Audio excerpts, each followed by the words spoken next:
Démission, pétition et exportation, voici l'actu en bref de ce mardi présenté par lemauricien.com. Deux directeurs de la MTC Sports and Leisure Limited, soit le président Maxime Sauzier et son collègue Michel Coquet, ont soumis leur démission. Michel Coquet a soumis sa lettre vendredi alors que Maxime Sauzier, lui, a emboîté le pas hier matin, évoquant un emploi du temps très chargé avec ses nouvelles responsabilités à la tête de Mauritius Telecom.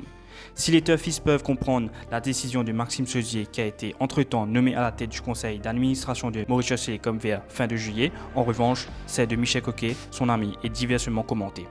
Nombreux sont ceux qui pensent que sa décision est motivée par l'affaire Tasma Valaiden, car dans les coulisses, ses détracteurs prétendent qu'ils n'étaient pas satisfaits de la façon dont cette affaire a été gérée.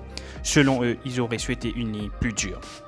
En Cour suprême, la demande de Suren Dayal, candidat battu aux élections de 2019, d'avoir recours au Privy Council a été agréée.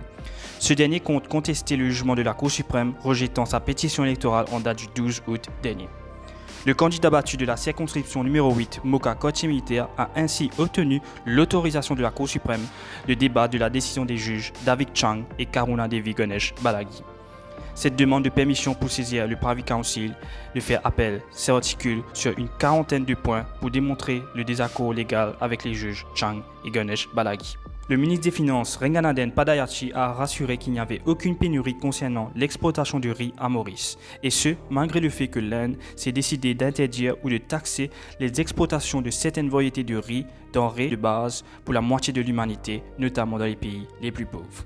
À notre connaissance, jusqu'à présent, il n'y a aucune pénurie. Nous avons l'approvisionnement en riz. Nous continuerons à faire le nécessaire afin de ne pas avoir de pénurie concernant les produits de première nécessité, a déclaré ce dernier à une cérémonie marquant les 75 ans de la coopération entre la Grande Péninsule et Maurice. À Rodrigue, le cadavre d'un cachalot a été aperçu ce mardi matin dans le lagon de Pointe-Canon par les habitants de la région. Plusieurs membres des autorités, dont la National Coast Guard, le département Fisheries et la police des terres, se sont rendus sur place afin de déplacer le cétacé et de le ramener sur la plage de Pointe-Canon. Sport. Les trois boxeurs mauriciens Ziggy Agathe, Ricardo Collin et Merv Claire ont tous réussi leur entrée lors des championnats d'Afrique qui ont débuté hier à Maputo au Mozambique. Si Agathe et Claire ont remporté la victoire au point contre le Mozambicain et l'Ougandais respectivement, Collin lui a validé son ticket pour le tour suivant suite au forfait de son adversaire du Soudan, Mohamed Jabir.